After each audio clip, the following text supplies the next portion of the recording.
Meus irmãos, que a paz de nosso Senhor e Salvador Jesus Cristo esteja sempre convosco. Vocês estão bom? Eu também tô bom. Graças a Deus por isso. Agradecendo a Deus por mais uma oportunidade que Ele nos concede. Agradecendo a você, meu amado e dileto irmão, que tem me acompanhado aqui nesse trabalho de evangelismo. E na verdade, irmãos, estamos buscando a Deus juntos aqui. Eu costumo dizer, irmãos, que nós não apenas buscamos as mãos do Senhor. E o que seria buscar as mãos do Senhor? Seria buscar por milagre, cura e tantas maravilhas e sinais. Ou os pães e os peixes para comer. Não buscamos apenas as mãos abençoadoras do Senhor. Sim, Deus ele tem poder de abençoar, verdade. Mas estamos buscando, irmãos, a face do Senhor. Através do que? Através da sua palavra. Conhecereis a verdade e a verdade vos libertará.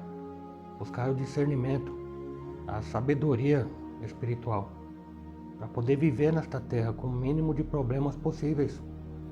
E o principal, não sei se é o principal para você, como cristão, qual que é o foco? Como cristão de alguém que se declara cristão, é o céu, a salvação, a vida eterna junto de Deus, junto de Cristo, junto do Espírito Santo. Então, irmão, buscar a face do Senhor, buscar as instruções e as recomendações do Evangelho para poder viver nessa vida, para alcançar a vindoura. Lembrando que esta vida aqui na Terra, através de habitar em um corpo físico, como nós estamos agora, é passageiro. É passageiro, irmão. Nós temos um dia que nós nascemos e Deus já declarou o prazo de validade, se eu poderia dizer. Então nós somos peregrinos nesta terra. A própria palavra de Deus ela nos afirma: sois peregrinos nesta terra. E outra, nada daqui levaremos, nem ouro, nem prata, nem bens. Levaremos, irmãos, a recompensa do justo, a obediência ao Senhor, a obediência à sua palavra. Mas como é que eu vou obedecer se eu não sei no que eu tenho que obedecer? O Salmo 139, verso 24 diz: Senhor, vê se há em mim algum caminho mau e me guia pelo caminho reto. Olha só, o Espírito de Deus que convence o ser humano do pecado, da justiça e do juízo. É o Espírito Santo de Deus que está aqui conosco hoje, que nos ajuda, o Espírito Consolador do Senhor Jesus Cristo, na qual ele disse: não vos deixarei órfãos, mas enviarei outro igual a mim, Paráclitos, outro igual a mim, o Espírito Santo, que estará convosco todos os dias até a consumação dos séculos. Para quê? Para nos ajudar, irmãos, ao quê? Não apenas para as coisas desta terra, mas principalmente, irmão, nos conduzir à salvação eterna, nos conduzir ao céu. Nem por força, nem por violência. Basta que eu queira, basta que eu abra o meu coração por dentro. Você lembra da passagem de Apocalipse capítulo 3? Eis que estou à porta e bato. Essa palavra, irmãos, é para quem está na igreja, não é para quem está fora. Você já viu algumas igrejas, alguns lugares, onde as pessoas acham que Jesus está, quando na verdade Jesus não está. Eis que estou à porta, do lado de fora da igreja. Eis que estou à porta e bato. Se alguém ouvir a minha voz e abrir a porta, eu cearei com ele e ele comigo. São as palavras do Senhor Jesus Cristo. Mas para isso, irmãos, tem que haver um interesse. Alguém tem que querer. Alguém vai me citar a passagem tão conhecida de Josué capítulo 1. Seja forte e corajoso. Tem bom ânimo. Para quê? Para ter fé. Você lembra de Lucas capítulo 18? A importância de orar, irmãos. Perseverar, irmãos. e nunca desfalecer. A fé, irmãos, buscar, meu irmão, minha irmã. E a fé? A fé vem pelo quê? Vem pelo ouvir pela palavra do Senhor. Então é necessário, irmãos, e eu dou graças a Deus por ter muitas pessoas que acompanham aqui o meu trabalho.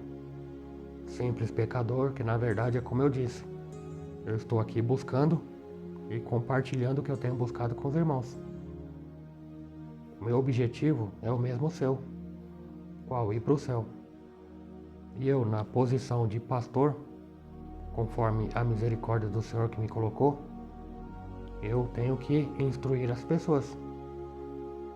Eu não posso ficar perdendo tempo com questões alheias, que não importa tanto para nós. Pregar a palavra de salvação, palavra de libertação, palavra de paz, palavra de alegria. Não só falar do alimento que perece, mas do alimento que permanece para sempre. O Senhor Jesus Cristo, ele disse: nem só de pão viverá o homem, mas de toda a palavra que sai da boca de Deus. E qual que é a boca de Deus agora para nós? Neste momento, a Bíblia. A Bíblia fechada é uma Bíblia. Mas quando eu abro a Bíblia e começo a ler, e meditar e refletir, é a boca de Deus falando comigo. É a boca de Deus falando contigo. Quando você está investindo o seu tempo aqui conosco, no nosso canal, ou na rádio, ou em qualquer outro lugar, na igreja, você está investindo o seu tempo no melhor investimento que alguém pode fazer, que é buscar ao Senhor. Isaías capítulo 55, versículo 6. Buscando ao Senhor, enquanto se pode achar, invocando enquanto está perto. Se ele diz tudo isso, é porque haverá um dia que buscarão, mas não encontrarão. Haverá um dia que o Senhor vai enviar fome à terra. Não fome de comida, não sede de bebida, mas fome, irmãos, do alimento espiritual. Porque a Bíblia, a palavra de Deus, o Evangelho, é o alimento espiritual para a nossa alma, para o nosso espírito. Amém, meus irmãos? Sendo assim, vamos meditar na palavra do Senhor. Quero aqui, irmãos, convidá-lo a, nesse primeiro momento, vamos ler aqui, irmãos, na carta de Tiago, capítulo 4. Vamos começar aqui como base, irmãos, em Tiago, capítulo 4. Aí você repete comigo: calma, muita calma nessa alma. Vamos com calma, você está oferecendo o seu dízimo do tempo. Então, vamos com calma, porque tenho certeza que Deus tem uma palavra para a nossa vida neste momento. Tiago, capítulo 4, irmãos. É um texto, irmãos, que as pessoas, eu não sei se tem dificuldade para entender ou se não gosta mesmo dele.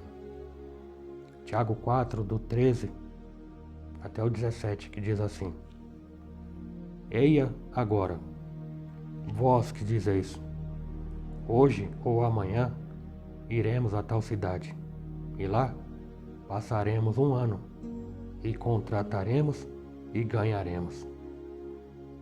Aí vem a resposta: digo-vos que não sabeis o que acontecerá amanhã, porque o que é a vossa vida?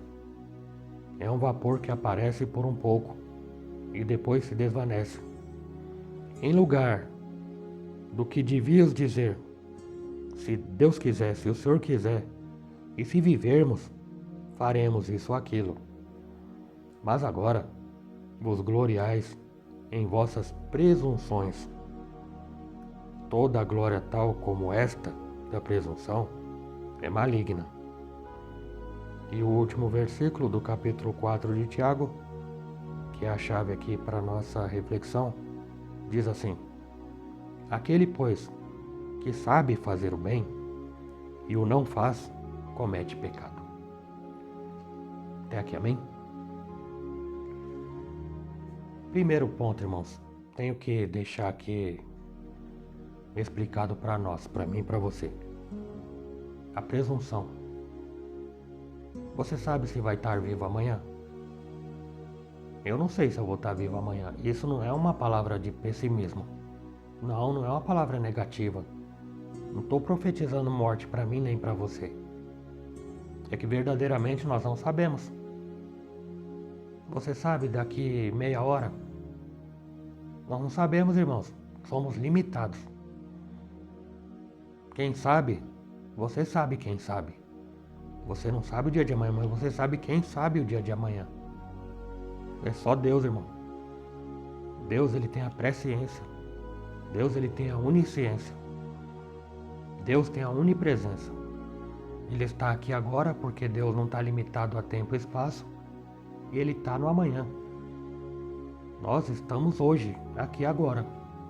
Nós não estamos ontem e nós não estamos amanhã. Nós estamos aqui hoje e mal sabemos do agora. Mas Deus sabe do ontem, sabe do hoje e sabe do futuro. Então aqui a palavra de Deus está nos alertando contra a presunção. Eu vejo muitas pessoas dizerem e marcando seus compromissos. Tudo bem, a gente tem que planejar, a gente tem que ter uma organização, correto. Mas tem que tomar cuidado, irmão, com o pecado da presunção. Ah, com certeza estaremos lá. Com certeza eu vou em tal lugar. Com certeza faremos isso ou aquilo amanhã. Não, tá errado. Se Deus quiser, amanhã faremos tal coisa. O que eu posso dizer? Olha, para alguém que eu marcar alguma coisa para amanhã. Olha, tá no plano. E aí, pastor Fábio, vamos lá na visita amanhã? Vamos, se Deus quiser. Mas alguém vai entender que é relaxo da minha parte. Pô, você não quer ir, irmão? Então fala que não quer ir. Não, irmão, não é isso. Eu estou praticando o que a palavra de Deus me ensina. Eu estou fazendo o que a palavra de Deus me ensinou. Se Deus quiser, eu irei amanhã. E se Deus quiser, você vai comigo. E se Deus quiser, vai dar tudo certo amanhã. E se Deus quiser, amanheceremos vivos amanhã. E se Deus quiser, a pessoa no lar que nós estamos planejando ir, vai estar viva para a gente ir lá no lar dela, e não o contrário. Se Deus quiser. Você entende? É uma regra, irmãos. Não adianta eu ler a palavra, estudar a palavra e praticar o contrário. Presunção. Pior do que a presunção talvez seria a mentira. Alguém que, por exemplo, diz, no exemplo que eu estou usando aqui, ah, pastor, vamos lá na visita, amanhã vamos. Aí a pessoa fala, com certeza iremos. Já está errado. Aí chega na hora, eu estou esperando, e a pessoa não chega. Aí quer dizer, cometeu o pecado da presunção e cometeu o pecado da mentira, da falta de compromisso. Então, irmãos, é como o Davi disse, é um abismo chamando outro abismo. É um problema que acarretam outros vários e diversos tipos de problemas. E é por isso, irmãos, que nós temos que nos alertar a tomar cuidado, irmão, para não errar. Ah, estamos sujeitos a errar, é óbvio. Erraremos ainda bastante. E também não é uma palavra de maldição contra mim e contra você. Sabe por quê? É porque nós estamos sujeitos a errar. Estamos sujeitos a pecar. Mas aí você lembra da palavra que está escrita em 1 João. Filhinhos, não é para pecar. Mas se pecarem, tem o Senhor Jesus Cristo justo. Confessa o pecado, deixa o pecado e Ele perdoa o pecado. Você entende? Passar desse ponto aqui, desse contexto, que não é a chave que eu quero tratar aqui hoje, mas sim a chave é o versículo 17, que eu vou repeti-lo. Aquele, pois, essa pessoa, ser humano, homem, mulher, servo, obreiro, líder, membro, cidadão, qualquer pessoa. Aquele, pois, que sabe fazer o bem, que tem a capacidade de fazer o bem, que teve a oportunidade de fazer o bem, porque na verdade Deus ele prepara oportunidades para nós fazermos o bem. Aquele, pois, que sabe fazer o bem, e Deus sabe que a pessoa sabe fazer o bem e não faz o bem que era para ser feito, comete pecado. Então, irmãos, é pecado. Deixar de fazer o bem é pecado. E eu vou dizer aqui, irmãos, através da leitura da palavra, que eu não quero acrescentar muita coisa, que através da leitura da palavra haverá um destino para quem comete esse tipo de pecado. Qual? O deixar de fazer o bem. Às vezes alguém vai dizer que não entrará no reino do céu só quem bebe. Só com essa palavra aqui muita gente já deve ter torcido o nariz, não é verdade? Pois é, quem bebe vai para o inferno. Beberrão, que se embriaga, vai para o inferno. Quem fuma é pecado. Ô irmão, mas veja bem, não está escrito na Bíblia para não fumar. Então, a palavra de Deus diz que nosso corpo é templo do Espírito. Então só de eu afirmar que o corpo é meu já está errado. Porque esse corpo não é meu, está emprestado a mim. Ele tem um dono, que não sou eu, é Deus. Deus é o dono do meu corpo, que não é meu, é emprestado. Sendo assim, habita e é para habitar o Espírito Santo de Deus.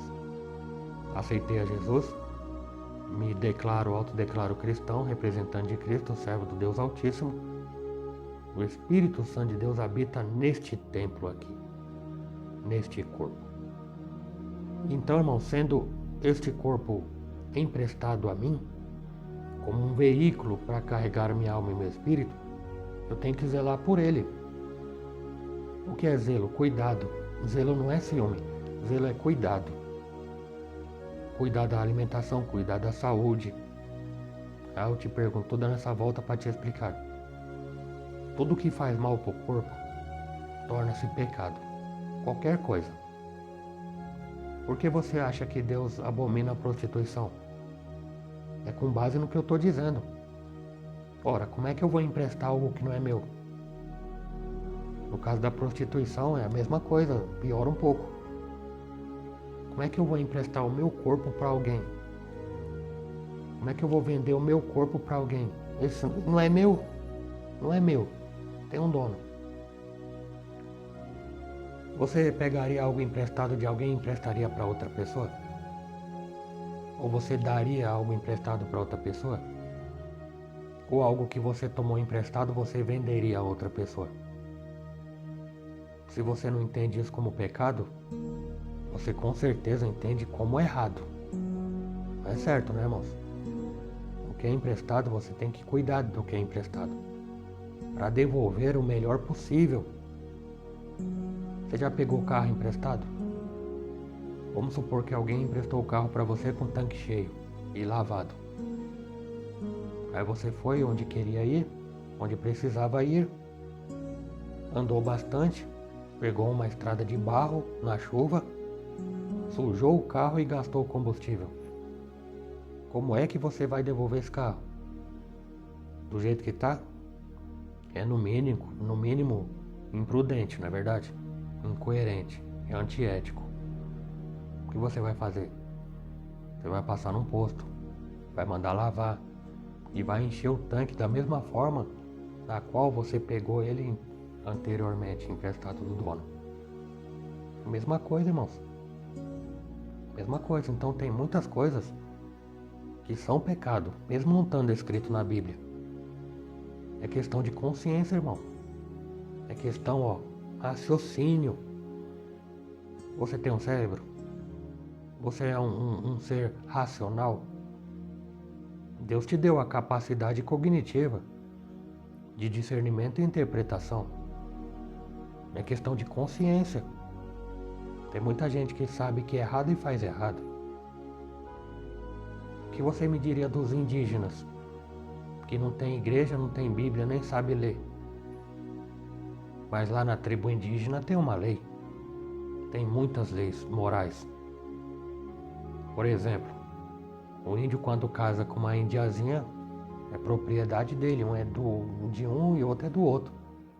É como tá no livro de Cantares. Meu amado é meu e eu sou dele. Agora tem uma regra lá, tem uma lei.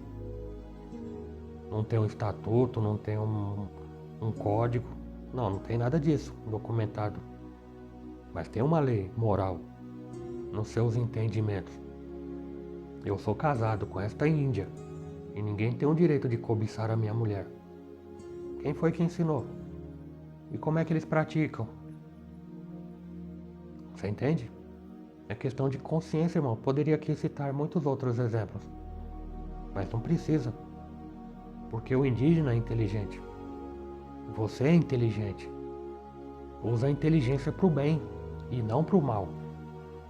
Use a inteligência para o bem, porque aquele que sabe fazer o bem em todas as áreas da vida e não faz, comete pecado e acaba pecando, cometendo pecado. Não tem jeito. Então, irmãos, muitas coisas que vão levar as pessoas para o inferno, infelizmente, essa é a palavra que eu tenho que falar aqui, irmãos. Se eu perguntar se quer ir para o céu ou glória, eu quero ir para o céu, com certeza eu quero ir para o céu. Se eu perguntar ir para o inferno, ninguém quer ir para o inferno, ninguém quer ir para o inferno não, irmãos. Mas o que a gente faz? O que a gente tem que fazer e o que a gente não pode deixar de fazer e o que a gente não pode fazer. Alguém vai achar que leva para o inferno só os pecados que Deus abomina, como os citados aqui. Prostituição, roubo, assassinato, homicídio, feminicídio, maltrato, tantas coisas aí, irmãos, que pecados que a palavra de Deus ela cita muitas vezes, avareza, cobiça, muita coisa. As abominações todo mundo sabe que vai levar para o inferno. E outras que não querem nem que sejam ditas, porque estamos vivendo a geração do não tem problema não. É o demônio do não tem problema não. É um demônio, irmão. Você abre o olho, vigia na terra. Esse não tem problema não. É um demônio terrível. Aí muitos estão dizendo aí que não tem problema não. Tantas coisas que em Levítico 18 lá diz que a abominação vai levar para onde? Para o céu que não vai. Algumas coisas que parecem simples. Você acha que Deus vai querer um fofoqueiro no céu? Uma fofoqueira, uma mexeriqueira? Deus já teve esse problema lá no céu. Quando houve o conflito cósmico. Deus já teve problema lá com fofoqueiro, fuxiqueiro. Deus já teve problema com panelinha. O próprio diabo ele fez panelinha no céu. Você acha que Deus vai querer ter esse tipo de problema lá novamente? Não, Deus não vai querer ter esse problema lá. E já vai filtrando aqui, irmão. Já vai passando a peneira aqui, ó. Então, irmãos, é só você ler lá em Gálatas lá. Frutos da carne e Apocalipse, que tem uma lista grande lá. Das pessoas que não herdarão o reino de Deus. Só que para impacto meu e seu, a palavra que nós temos para hoje, ela não cita esses tipos de pecados que vão impedir as pessoas de entrar no céu. Não. É justamente esse pecado aqui, ó. E muita gente está cometendo sem saber. Aquele, pois, que sabe fazer o bem e não faz, comete pecado. Você lembra, irmãos? Qual que é o salário do pecado? A morte. Não se trata só de morte física. Se trata de morte espiritual. A recompensa do pecado é a morte. Condenação eterna. Fechar-se as portas do céu. Vê? Será que você já está começando a entender? Então, irmãos, vamos explorar mais um pouquinho a palavra do Senhor. Vejamos aqui então, irmãos. Vamos ler aqui. Deixe-me pensar aqui por onde eu começo. Vamos ler aqui, irmãos, em Mateus capítulo 25. Depois a gente passa para outro texto. Você lembra o que eu falei aqui anteriormente, né? Muita calma. Muita calma, porque a palavra é eterna. E vai valer a pena você investir o seu tempo aqui hoje, tá bom? Tenha paciência, irmãos. simples e humilde pecador, eu também estou investindo o meu tempo aqui. Amém? Irmãos, vamos ler aqui a continuação do sermão profético do Senhor e Salvador Jesus Cristo, que começa no capítulo 24, princípio das dores, sermão profético, e continua, irmãos, sermão profético, no capítulo 25, que eu vou estar lendo a partir do versículo 31. Se você puder acompanhar na sua Bíblia, porque é igual. O que pode mudar talvez seja a tradução, né, irmãos? Mas o contexto, o entendimento é para ser o mesmo. O fim do sermão profético, a vida eterna e o castigo eterno.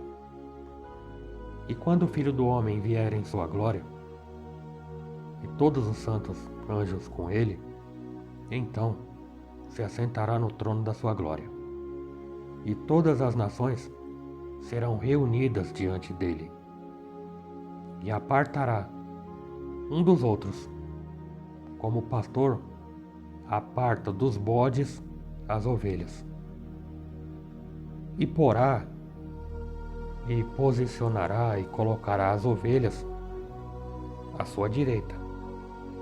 Mas, porém, contudo, entretanto, os bodes o Senhor colocará à sua esquerda. Então dirá o rei aos que estiverem à sua direita: Vinde, benditos de meu Pai, possui por herança o reino que vos está preparado desde a fundação do mundo. Por quê? Porque que eles foram convidados a estarem à sua direita e possuir por herança o reino dos céus, onde o Senhor Jesus Cristo disse: Eis que vos prepararei morada. Se não fosse assim, eu não vou teria dito. Por quê? Houve uma ação que está aqui a reação, está aqui a recompensa e está aqui a colheita do que foi plantado. Você lembra da palavra? Tudo aquilo que o homem plantar, ele vai colher. E aqui está a recompensa do justo. No versículo 35. Desça as ovelhas que estão à direita do Senhor. Porque eu tive fome e deste-me de comer. Porque tive sede e deste-me de beber. Era estrangeiro e hospedaste-me. Estava nu, estava passando frio, estava molhado, com a roupa rasgada, mulambeado. Estive nu e vestiste-me. Adoeci, fiquei enfermo, fiquei hospitalizado, fiquei em casa no leito de amargura, de dor, e vocês foram me visitar. Estive na prisão, encarcerado, pagando diante da lei dos homens, ou até mesmo alguém que esteve preso por falha na justiça, injustamente, por falso testemunho e mentira. Mas estive na prisão. E vocês, ovelhinhas lindas e maravilhosas, vocês foram me visitar, vocês foram me ver. Versículo 37. Então os justos lhe responderão, dizendo: Senhor, quando te vimos com fome e te demos de comer, ou com sede e te demos de beber? E quando te vimos, Senhor, estrangeiro e te hospedamos? Senhor, quando foi que nós te vimos nu e te vestimos? Senhor, e quando foi que nós te vimos enfermo no hospital, padecendo dores, ou na prisão encarcerado e fomos te ver? E respondendo o rei, lhes dirá: em verdade vos digo, que, quando fizestes a um destes meus pequeninos irmãos, a mim fizeste. Você viu? fizeram o bem, sabiam fazer o bem, que inclusive essas ovelhas que estão à direita do Senhor, eles fizeram o bem, nem lembravam do bem que fizeram. Diferentemente de muitos ontem, hoje, talvez para frente ainda, que fazem as coisas para os outros com a motivação errada. Por quê? Porque elas se lembram. Elas fazem questão de lembrar. Talvez para lançar em face, lançar em rosto. Talvez num momento de oportunidade, oportunista, como diz o outro, jogar na cara. Aí alguém vai lembrar, ó, eu te fiz tal coisa. Ó, eu te emprestei tal coisa.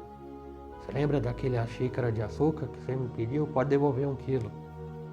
Mas não foi o que aconteceu aqui com essas ovelhas que estão à direita do Senhor. Porque elas fizeram o bem, obviamente porque elas sabiam fazer o bem. E elas fizeram o bem. É como a própria palavra diz. Fez com a mão direita e a outra não soube. Não tocou trombeta. Não colocou na rede social. Não tirou fotos para pôr no Instagram, em todo lugar aí para todo mundo ver o bem, entre aspas, que essa pessoa fez ou está fazendo. É pela pergunta que eles estão fazendo aí, eles não lembravam. Aí o Senhor disse, porque vocês fizeram, não foi diretamente a mim, mas vocês praticaram o amor ao próximo. Você lembra do mandamento? Amai o seu próximo como a si mesmo. É a essência de Cristo, irmãos, a misericórdia, o amor, a caridade. Amar a Deus sobre todas as coisas e amar o seu próximo como a si mesmo. E é um mandamento. Você lembra lá de Lucas capítulo 6, versículo 46? Vós me chamais Senhor, Senhor, mas não fazem o que eu mando. E aqui essas ovelhas que estão à direita do Senhor, que entraram no reino dos céus, sabiam fazer o bem e fizeram o bem. Portanto, não cometeram pecado. Você lembra? 4,17 de Tiago? Aquele, pois, que sabe fazer o bem e não faz, comete pecado. Agora, antonimamente dizendo, aquele que sabe fazer o pecado e faz, não comete pecado. Aliás, é o contrário. Ele acumula bênçãos para a sua vida. Ele acumula tesouros para a sua vida. Você lembra da passagem, irmãos? Juntais tesouros espirituais, comportamentais, pensamentos, atitudes de bondade, de amor. Esse é o tesouro que nós temos que ajuntar, irmãos. Porque vai chegar um dia que vai ser contabilizado. Eita glória, aqui foi contabilizado o tesouro. As boas práticas. O ver o necessitado. Aqui é uma lista de necessitados. Pessoas famintas, com fome. Talvez aqui, alguma dessas ovelhas aqui tinha, vamos supor, 2 pães no café da manhã e 1 xícara de café. Dividiu. Posso muito bem sobreviver com meia xícara de café e 1 pãozinho. A outra metade da xícara de café e o outro pãozinho pode ir para o necessitado. Fez o bem, porque sabia fazer o bem e era capaz de fazer o bem. E fez. Será que essa palavra impacta a tua vida? Você lembra lá de 1 Coríntios capítulo 11? Analise-se, pois, o homem a si mesmo. É só você se analisar a si mesmo. Eu não estou aqui acusando, não estou apontando dedo para ninguém. Se alguém tiver que apontar o dedo para alguém, vai ser você e para você mesmo. Porque a palavra, ela nos aponta nossos erros. Alguém vai dizer que o diabo que é o acusador. É mentira. A palavra de Deus diz que é o Espírito Santo que convence o homem do pecado, da justiça, do juízo. É o Espírito Santo que, através da palavra que é viva e eficaz, capaz de discernir pensamentos e intenções do coração, apta para dividir juntas e medula, alma e espírito. É a palavra viva e fiel e eficaz. mais afiada que qualquer espada de 2 gumes. Olha, irmão, é a palavra viva e eficaz e fiel. E ela, irmão, que discerne. Ela, irmão, através da palavra que nos vem a revelação. É através da palavra, com o trabalhar do Espírito Santo de forma pessoal, que vai me mostrar aonde eu estou errando. Você lembra do versículo que eu citei de Salmo 139? O último verso, o 24. Vou repetir para você lembrar. Senhor, é a oração de Davi, irmãos. Senhor, veja se há em mim algum caminho mau e me guia pelo caminho eterno. Olha o pedido. Pedido, irmão, de alguém que está interessado em entrar nos céus. Aí você me compreende? Que é a palavra, irmãos, que vai nos convencer do erro que talvez estejamos cometendo. E aqui essas ovelhas que estavam à direita do Senhor, elas fizeram o bem e herdaram a vida eterna. Agora, como não poderia ser diferente, vamos ver aqui a outra parte, o versículo 41. Então dirá também aos que estiverem à sua esquerda: apartai-vos de mim, malditos, para o fogo eterno. Preparado para quem? Fogo eterno. Preparado para o diabo e seus anjos. Vá para o inferno. É isso que Jesus está dizendo aqui, irmãos. Palavra do Senhor Jesus, irmão. Quer que eu repita? Eu repito. Então dirá também aos que estiverem à sua esquerda: sai fora, vaza, sai de perto de mim, apartai-vos de mim, malditos, para o fogo eterno, preparado para o diabo e seus anjos. Onde está a prostituição? Onde está a embriaguez? Onde está o uso de drogas ilícitas?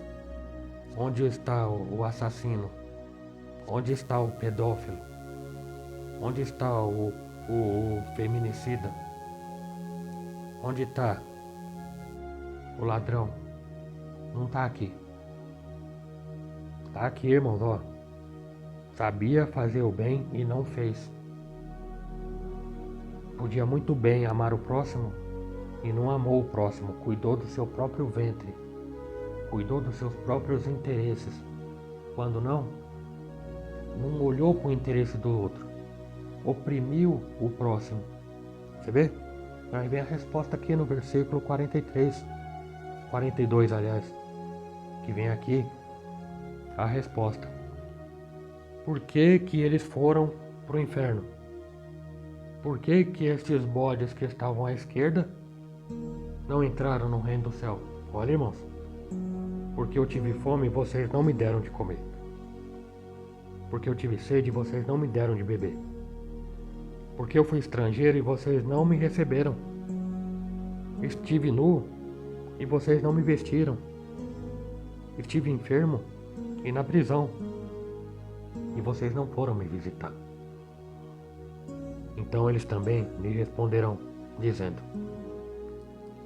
Senhor, quando te vimos com fome, ou com sede, ou estrangeiro, ou nu, ou enfermo, ou na prisão, e não te servimos? Então lhe responderá dizendo: em verdade vos digo, que quando a um destes pequeninos o não fizestes, não fizeste a mim. E irão estes bodes que estão à esquerda, que não fizeram bem, porque sabia fazer o bem e não fez, cometeu pecado.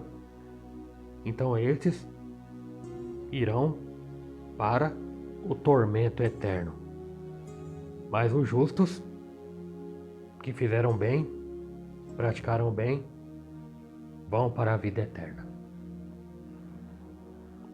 Olha aqui, irmãos, os bodes que estão à esquerda. Ironicamente, talvez perguntando: Senhor, quando foi que tivemos com fome? São as pessoas, irmãos, que não estão nem aí para a necessidade do próximo. São aquelas pessoas que não têm empatia nenhuma, são verdadeiras pessoas antipáticas, que não têm empatia. E na psicologia, o que significaria empatia? É você se colocar no lugar do próximo. É você procurar entender a dor e o sofrimento do próximo. É você praticar a palavra de Deus em Romanos, que está escrito: chorai com os que choram e alegrai com quem se alegra. É um exemplo de empatia. E aqui, esses que foram para o tormento eterno, está escrito, foram para o inferno, irmãos, porque não tiveram empatia, porque não atenderam e nem sequer olharam para a necessidade do próximo. Eu tenho como base a própria pergunta que eles fizeram: Senhor, quando foi que te vimos com fome? Eles nem olharam. Não foi o próprio Senhor, mas os pequeninos. Não olhou para o próximo, não ajudou o próximo. Quem seria o próximo, irmãos? Qualquer pessoa é o nosso próximo. Poderia dar um exemplo aqui. O rapazinho que fica no semáforo com um rodinho e uma garrafa com água com detergente.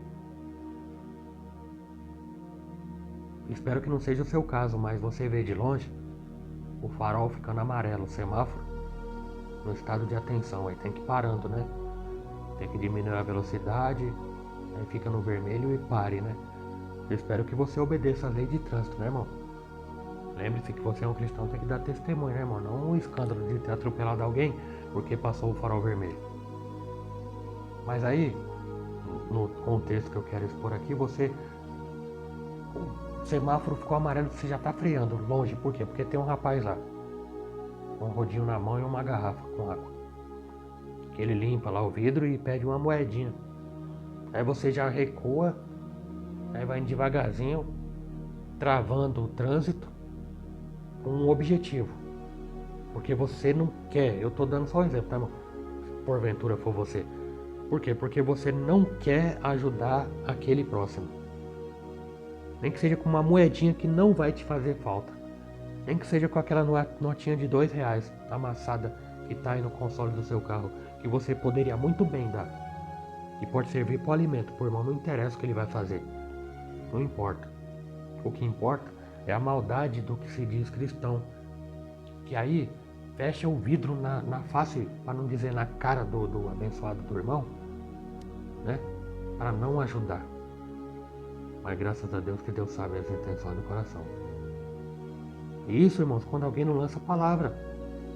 Que eu já vi muitos que se denominam cristãos católico, evangélico que não tem evangelho, mas tudo bem, protestante que não protesta nada, e outros teólogos aí que é só estudar para se mostrar, para dizer que sabe, porque não pratica nada também. Quem não dá testemunho, irmão, e lança palavra de maldição contra as pessoas. Vai trabalhar, vagabundo. Não precisa, o vidro tá todo podre. Precisaria dar uma lavada, uma manutenção preventiva no automóvel, né? Porque não tem zelo pelas coisas. A pessoa não cuida do corpo, vai cuidar do carro. Aí maltrata o rapaz, não mede nem as consequências das palavras que lançou para a pessoa que as ouviu, e não ajuda o próximo, ou seja, não faz o bem que poderia ter feito. Será que Deus está vendo? Será que Deus está anotando essas práticas? Diga-se de passagem, más práticas. Será que Deus está anotando no livro? Você lembra, né? Todos lamberão de comparecer ante o tribunal de Cristo e se abrirão os livros das obras, das boas obras e das más obras.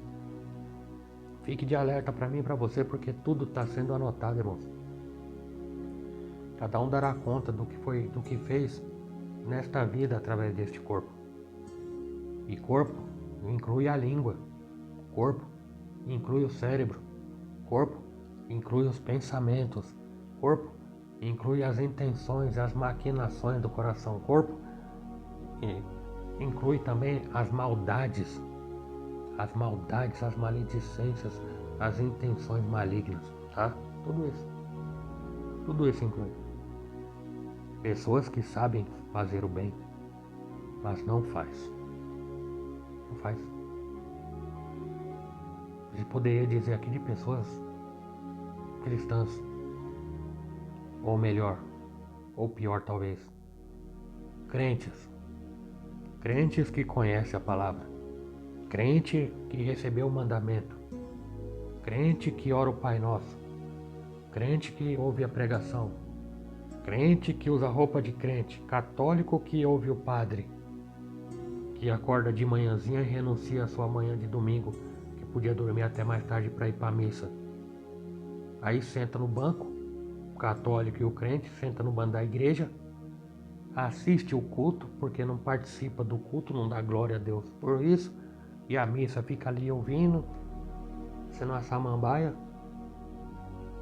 Os dois lados da religião ouve por um lado, sai pelo outro, não pratica nada do que ouviu, do que tentaram ensinar. Isso daqueles que ainda procuram ensinar alguma coisa, porque também é outro problema gravíssimo que temos enfrentado no dia de hoje. É como no eunuco lá de Atos, capítulo 8. O eunuco estava lendo a Bíblia. O Espírito Santo de Deus levou Filipe para encontrar com o eunuco. E está lá o eunuco lendo a escritura em Isaías. Aí Filipe perguntou: você está entendendo o que você está lendo? Porque Filipe sabia que ele estava lendo a escritura. Aí o eunuco disse: como é que eu vou entender? Não tem como eu entender. Eu estou lendo aqui as palavras, mas não estou entendendo nada. Mas havia um motivo do porquê ele não estava entendendo. Porque ele mesmo disse que não tinha quem ensinasse. Então não tem como cobrar tanto as pessoas que não sabem. Porque não teve quem ensinasse. Mas aí eu volto como um bumerangue para alguém. Tudo bem, tem alguém que não ensine? Mas e aí, você quer aprender? Tem que ver esse lado também, né, irmão? Tem que ver, as pessoas não querem aprender. Porque tem se acostumado com as liturgias. Tem se acostumado com a mecanização dos cultos. Tem que ser isso, isso, isso. E o melhor, que é a palavra, a pregação da palavra, ficou por último. Algumas sobras de minutos ficou por último. Aí nós temos, irmãos, essa geração fraca. Fraca de tudo, irmãos. Por quê? Fraca de fé. Por quê? Fraca de ânimo. Por quê? Fraca de alegria. Forte de melancolia. Por quê? Pela falta, irmãos, do aprendizado da palavra verdadeira do Evangelho do Senhor Jesus Cristo. Que aqui foram para o inferno os que estavam à esquerda. Por quê? Porque eles não fizeram o bem que poderiam ter feito. Você entende? Não se trata, irmão, de dar tudo que você tem para todo mundo. Não. Tudo nós temos que fazer na direção do Senhor. Quando você vai ajudar alguém, qual é o motivo? É por vaidade? Você quer ser aceito? Você quer ser elogiado? Ou você ora ao Senhor e fala: Senhor, é o Senhor que sabe. É para mim ajudar tal pessoa ou não? Porque senão, irmão, a gente faz sem direção também. Tudo tem que ter direção. Mas o primordial é esse. Sabe fazer o bem e não faz, comete pecado. Mas como é que eu vou saber se é para fazer ou não vai saber? Ou se é para fazer ou se não é para fazer? Você ora ao Senhor, você tem comunhão com o Senhor. O Espírito Santo de Deus habita em você. E no caso de você ser um crente, um cristão, um católico, um praticante, você tem praticado o que o Senhor Jesus tem te ensinado? Você chama o Senhor, Senhor de Senhor, Senhor? E você faz o que o seu Senhor te manda? Você repete o Salmo 23, verso 1? O Senhor é o meu pastor e em nada me faltará? Você trata mesmo o Senhor como sendo seu Senhor? Então, obviamente você obedece ao Senhor. Pelo menos você se esforça. Porque sabemos, irmãos, que nos tempos de hoje é um pouquinho mais complicado obedecer ao Senhor, porque quem obedece ao Senhor tem que contrariar o mundo. Porque quem contraria o mundo é amigo de Deus. Agora, quem quer ser amigo do mundo, automaticamente se torna inimigo de Deus. E sendo amigo do mundo, você não vai fazer o bem que sabe fazer, porque vai estar contraditória a palavra. Então, irmão, para nós sermos amigos de Deus, nós temos que praticar a palavra que Ele nos orienta e nos ensina. E ver, irmãos, olhar para a necessidade do próximo. Eu amo a Jesus, eu amo o meu próximo. Eu amo a Jesus, eu amo o meu inimigo. Eu amo o meu inimigo? Você daria um prato de comida para o seu inimigo quando ele tivesse fome? Você daria um copo de água fresca e cristalina para o seu inimigo quando ele estivesse com fome? Ou você ia dar uma água barrenta com gosto de peixe? Tem tudo isso, irmãos. O Evangelho, se fosse fácil, não, irmãos. O reino dos céus será tomado à força. Por isso que nós temos que ser forte e corajoso. Ter fé, irmãos. Ter garra. Irmãos, para obedecer, ter fé, para praticar a palavra do Senhor. Ok ou não ok? Amém ou não amém? Glória a Deus. Por falar em praticar, irmãos, eu me lembro aqui de outro texto que está em Mateus capítulo 7. Vamos lá. Muita calma nessa hora. Muita calma nessa alma. Você está aprendendo alguma coisa aqui, irmãos? Maravilhoso, né? Você quer ser aprovado por Deus? Ouça a palavra do Senhor. Olha só aqui, irmãos, Mateus capítulo 7.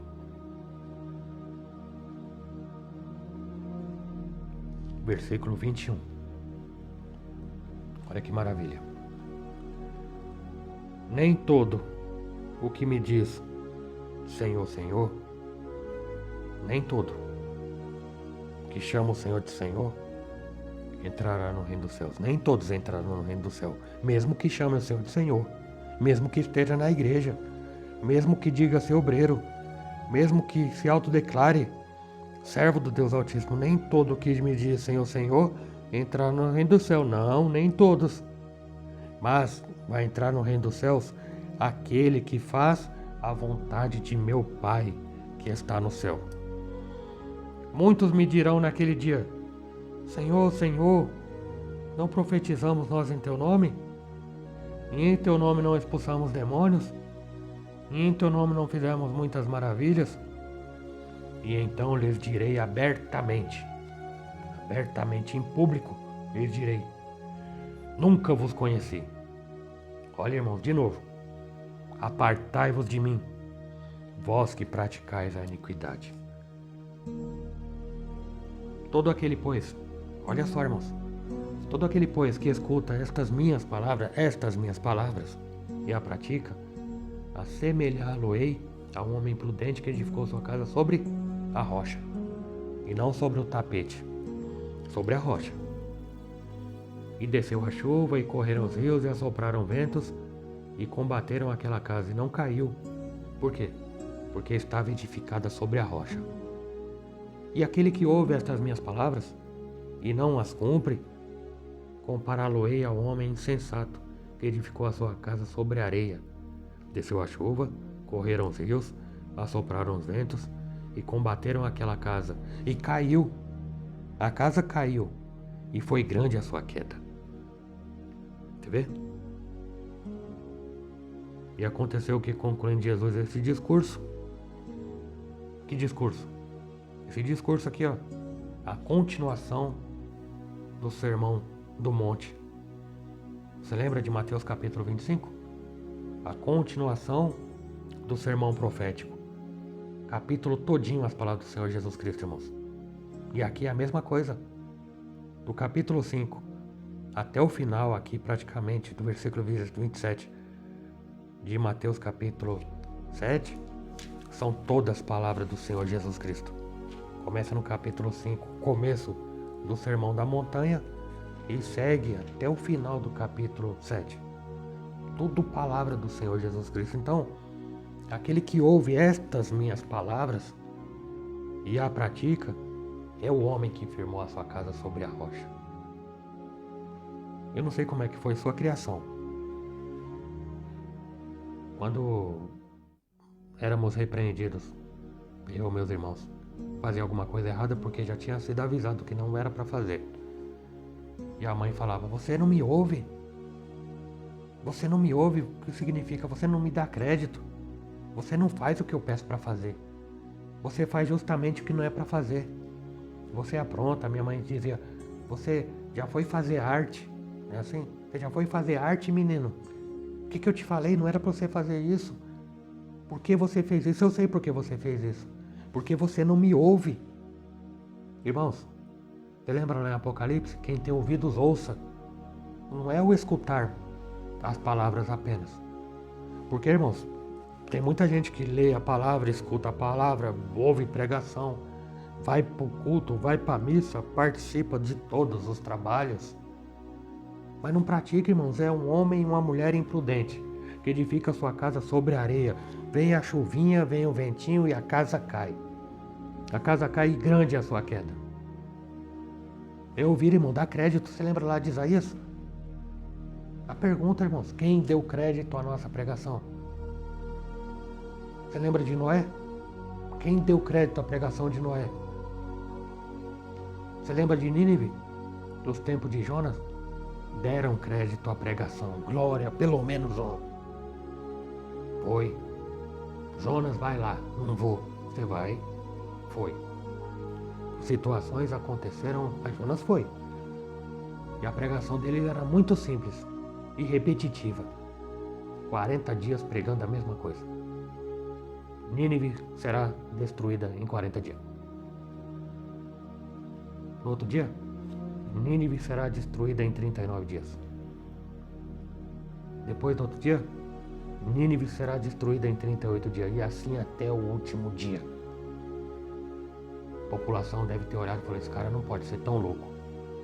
Acho melhor a gente dar crédito. Meu rei fala. Tem um diz aí que é profeta. Eu acho que ele é profeta mesmo, viu? Acho que ele é profeta mesmo. Foram lá, o rei foi, ouviu, temeu, deu crédito. Jejum geral. Arrependei-vos e convertei-vos. Foi. Nínive foi poupada. Tá vendo? Imprudente, irmão. Servos pro homem prudente. Edifica sua casa sobre a rocha. Deu crédito à pregação. A casa não caiu. Pelo menos no tempo de Jonas a casa não caiu. Depois de 200 anos a casa caiu. Você sabe lá, profeta Naum. Foi lá declarar a falência. Foi lá declarar a queda. Palavra de peso do profeta Naim. Assim diz o Senhor, a casa vai cair. Por quê? Porque voltaram a pecar. Voltou aos maus caminhos. Então, irmãos, é ouvir a palavra, dar crédito à palavra. Você vê, religiosos profetizavam, faziam maravilhas, expulsavam demônios. Eles, através da vida deles, o poder de Deus agia em outras pessoas. Mas o poder de Deus, eles não permitiam e não permitiram que agissem na vida deles, para que eles próprios praticassem o que aprenderam. E assim, irmãos, está em muitos lugares. Sabe por conta do quê? A motivação errada. Está pregando com qual motivação?